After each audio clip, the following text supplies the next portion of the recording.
Hello बच्चों, welcome to get knowledge spread knowledge. This is Divya Maheshwari. बच्चों, आज की वीडियो में हम कंप्यूटर की टच पैड बुक का क्लास 6 का चैप्टर 5 करने वाले हैं, जिसका नेम है कंप्यूटर मेलवेयर।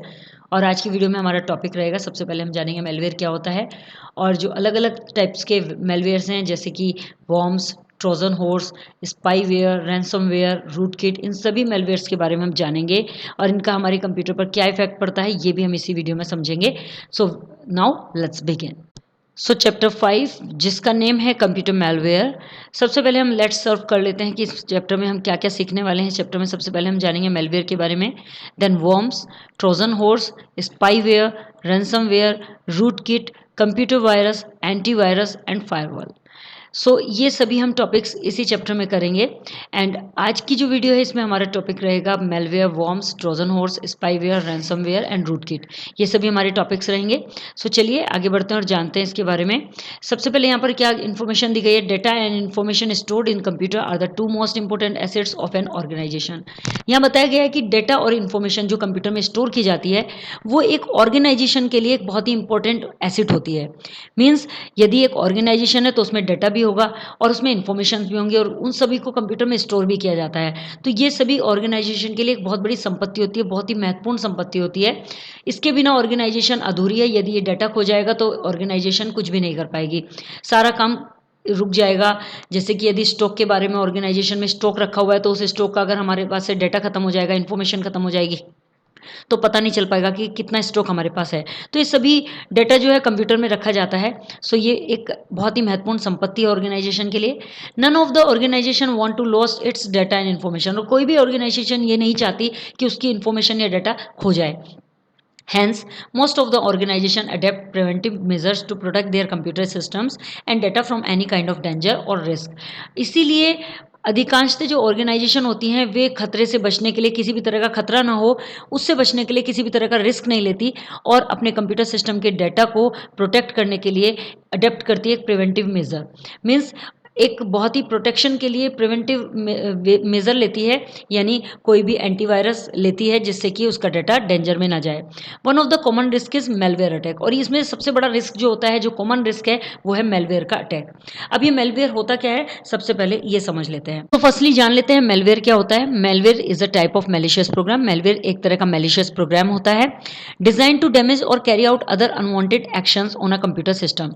ये क्या करता है, ये कंप्यूटर सिस्टम पर डैमेज करने के लिए, कंप्यूटर सिस्टम को डैमेज करने के लिए या उसमें अनवांटेड एक्शन लेने के लिए डिज़ाइन किया जाता है। मीन्स यदि किसी का कोई कंप्यूटर सिस्टम है और उस पर कोई भी अनवांटेड जो एक्शन नहीं लेना था वो एक्शन लेने के लिए इसे तैयार किया जाता है, इसे डिज़ाइन किया जाता है, या फिर उसे डैमेज करने के लिए, जो कंप्यूटर सिस्टम है उसे डैमेज करने के लिए इसे डिज़ाइन किया जाता है। In Spanish mal is a prefix and means bad. जो स्पेनिश में अगर हम कहें तो मेल का मीन्स होता है, ये प्रीफिक्स है और इसका मीन्स होता है बैड, यानी कि गंदा। मेकिंग द टर्म बैडवेयर, यानी इसको हम एक शब्द दे सकते हैं बैडवेयर, यानी बेकार। बैडवेयर बुरा, बैड मीन्स क्या होता है, बुरा, गंदा। तो बुरा वेयर है यानी बैडवेयर है ये, which is a good way to remember it. इससे आप इसे आसानी से याद रख सकते हैं। There are different types of malware programs that can affect the computer in the similar way a virus do. और ये कई तरह के मेलवेयर प्रोग्राम्स होते हैं जो कंप्यूटर में इफेक्ट डालते हैं, बिल्कुल उसी तरह जैसे वायरस करता है। वायरस की तरह ही ये कंप्यूटर पर इफेक्ट डालते हैं। Some of them are worm, Trojan horse, spyware, ransomware, rootkit and backdoor. उनमें से कुछ हैं जैसे कि वॉर्म है, ट्रोजन हॉर्स है, spyware, ransomware and rootkit and backdoor. ये सभी मेलवेयर प्रोग्राम्स हैं। तो इनके बारे में वन बाय वन हम समझते हैं। फर्स्टली हम जानते हैं वॉर्म्स के बारे में। A computer worm is a type of malware that has the capability to replicate itself without any human interaction. अब देखिए जो कंप्यूटर वॉर्म होता है, जो वॉर्म है, ये एक तरह का मेलवेयर ही है। ये क्या करता है, इसमें एक कैपेबिलिटी होती है, इसमें एक योग्यता होती है कि ये बिना ह्यूमन इंटरेक्शन के, यानी कि जो कंप्यूटर को चलाते हैं उनके इंटरेक्शन के बिना, मीन्स यदि हम कंप्यूटर चला रहे हैं तो हमें भी पता नहीं चलेगा और उस हमारी इंटरेक्शन के बिना ही ये अपने आप ही रेप्लिकेट होता है, मीन्स अपने आप ही बढ़ता चला जाता है। ये लगातार बढ़ता चला जाता है, रेप्लिकेट होता चला जाता है, अपने आप को बढ़ाता चला जाता है। It consumes lots of memory space in replication. और ये रेप्लिकेशन में क्या करता है, जब अपने आप बढ़ता है तो ये रेप्लिकेशन बोला जाता है इसे, कि रेप्लिकेशन में ये कंप्यूटर की बहुत सारी मेमोरी को कंज्यूम कर लेता है। मीन्स जो खाली पड़ी मेमोरी है उसे भी उससे भर देता है अपने रेप्लिकेशन से। Once a computer has been infected by a worm, जब एक कंप्यूटर वर्म के द्वारा इन्फेक्टेड हो जाता है, its processing speed gets slow down, तो उसकी प्रोसेसिंग स्पीड, जो उसकी चलने की स्पीड है, वो बहुत स्लो हो जाती है। Work unexpectedly and hearts other task, और ये क्या करता है कि अनएक्सपेक्टेडली वर्क करने लगता है, मीन्स जिनकी हमें ज़रूरत भी नहीं है वो काम करने लगता है। ऑटोमेटिकली फाइल खोल देगा, कोई भी फाइल अपने आप खुल जाएगी, अपने आप बंद हो जाएगी, तो अपने आप ही काम करना शुरू कर देता है और दूसरे टास्क पर को रोक देता है। कोई टास्क हम करना चाहते हैं, कोई काम हम करना चाहते हैं, पता चला वो फाइल हमने खोली और वो होल्ड कर दी, उसने रोक दिया उसको। सो इस तरह से ये प्रोसेसिंग स्पीड को स्लो डाउन करता है और अपने आप ही काम करना शुरू कर देता है और टास्क को हर्ट कर देता है। A computer worm can spread itself from one computer to the other by replication process. ये जो कंप्यूटर वर्म है, ये रेप्लिकेशन प्रोसेस के द्वारा, मीन्स अपने आप बढ़ने की जो प्रोसेस है उसके द्वारा एक कंप्यूटर से दूसरे कंप्यूटर में अपने आप ही फैल सकता है। सो इसके अंदर ये भी एक कैपेबिलिटी होती है। नेक्स्ट है Trojan horse. The purpose of a Trojan horse is to conceal itself inside the software that seems legitimate. जो सॉफ्टवेयर्स ऐसे लगते हैं जो वैध हैं, मीन्स लेजिटिमेट है, कानूनी रूप से सही हैं, उन सॉफ्टवेयर्स के अंदर ये ट्रोजन हॉर्स का उद्देश्य होता है कि अपने आप को उसमें छुपा कर रखे। When the software is installed on the system, और जब सॉफ्टवेयर सिस्टम में इंस्टॉल कर दिया जाता है, the Trojan gets activated and infect the host system. तो ट्रोजन क्या करता है, ये एक्टिवेट हो जाता है। जैसे ही ये इंस्टॉल करेंगे हम सॉफ्टवेयर, जिस सॉफ्टवेयर के अंदर इसने अपने आप को छुपा के रखा हुआ है, तो ये वहाँ पर एक्टिवेट हो जाएगा इंस्टॉल होते ही और होस्ट सिस्टम को इन्फेक्ट कर देता है। नेक्स्ट है स्पाईवेयर। स्पाई, जैसा कि स्पाई का मीन्स होता है जासूस, तो ये सॉफ्टवेयर भी कुछ ऐसा ही जासूसी वाला होता है। स्पाईवेयर मीन्स ये मेलवेयर, सॉफ्टवेयर नहीं है, ये मेलवेयर है, तो ये मेलवेयर भी, इसका नाम इसीलिए स्पाईवेयर दिया गया है। Spyware is a type of malware program. Spyware भी एक तरह का मेलवेयर प्रोग्राम है। The primary function of spyware is to snoop on a user's activity and send back the information it gathers to the hacker. अब ये क्या करता है, इसका प्राइमरी फंक्शन क्या है स्पाईवेयर का, ये गुप्तचर की तरह होता है। तो गुप्तचर की तरह ये यूजर की एक्टिविटी को रीड करता है कि यूज़र क्या एक्टिविटी कर रहा है। यूज़र कौन होते हैं, जब हम कंप्यूटर को चलाते हैं, अपने सिस्टम को चलाते हैं, लैपटॉप को चलाते हैं, तो हम यूज़र होते हैं।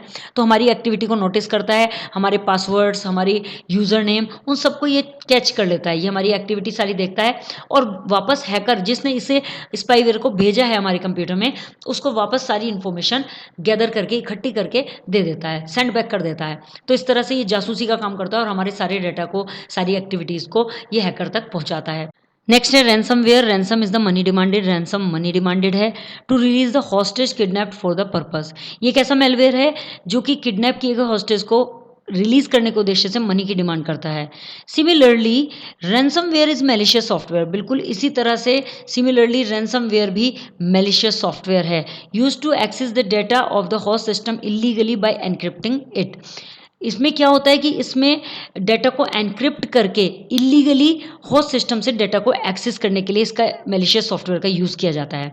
मींस किसी भी होस्ट सिस्टम से डेटा को एक्सेस करना है और उसकी एनक्रिप्ट को इलीगली यूज़ करना है, तो तब इसका यूज़ किया जाता है। The victim of the host system has to pay a huge amount of money to the attackers to get back access of data. इसमें क्या करना होता है विक्टिम को, कि होस्ट सिस्टम के जो विक्टिम होता है उसको अपने डेटा को दोबारा से वापस लेने के लिए, एक्सेस करने के लिए अटैकर्स को एक बहुत बड़ी अमाउंट में मनी जो वो डिमांड करते हैं वो देनी होती है। तो ये बहुत ही खतरनाक मेलवेयर होता है, मैलिशियस सॉफ्टवेयर होता है। नेक्स्ट है rootkit. Rootkit is a malware that gains administrator access to the host system. Rootkit भी एक मेलवेयर है जो एक होस्ट सिस्टम के एडमिनिस्ट्रेटर की एक्सेस को प्राप्त करता है। मीन्स कोई होस्ट सिस्टम है, उसका एडमिनिस्ट्रेटर जो होगा उसके एक्सेस सिस्टम को मेलवेयर प्राप्त कर सकता है। Once the attacker gains access to the system, एक बार जब अटैकर इसके एक्सेस को प्राप्त कर लेते हैं सिस्टम के, the rootkit gets hidden but retains special access to the system. Rootkit अपने आप ही छुप जाती है, पता भी नहीं चलता कि कोई इसे एक्सेस कर रहा है, लेकिन साथ में एक्सेस करने का स्पेशल एक्सेस भी सिस्टम का उसे प्राप्त हो जाता है जो कि हैकर ने भेजा है। तो इस तरह से रूटकिट भी हमारे सिस्टम में हमारी नॉलेज के बिना ही एक्सेस कर पाते हैं और हमें पता भी नहीं चलता और वो छुप कर बैठ जाता है। तो रूटकिट भी एक तरह का मैलिशियस है, एक मैलिशियस सॉफ्टवेयर है, मेलवेयर है। आई थिंक स्टूडेंट्स आपको ये वीडियो क्लियर हो गया होगा। If you have any queries so you can comment me in the comment box. Next video में नेक्स्ट टॉपिक के साथ अगेन आपसे मिलते हैं, तब तक के लिए बाय बाय।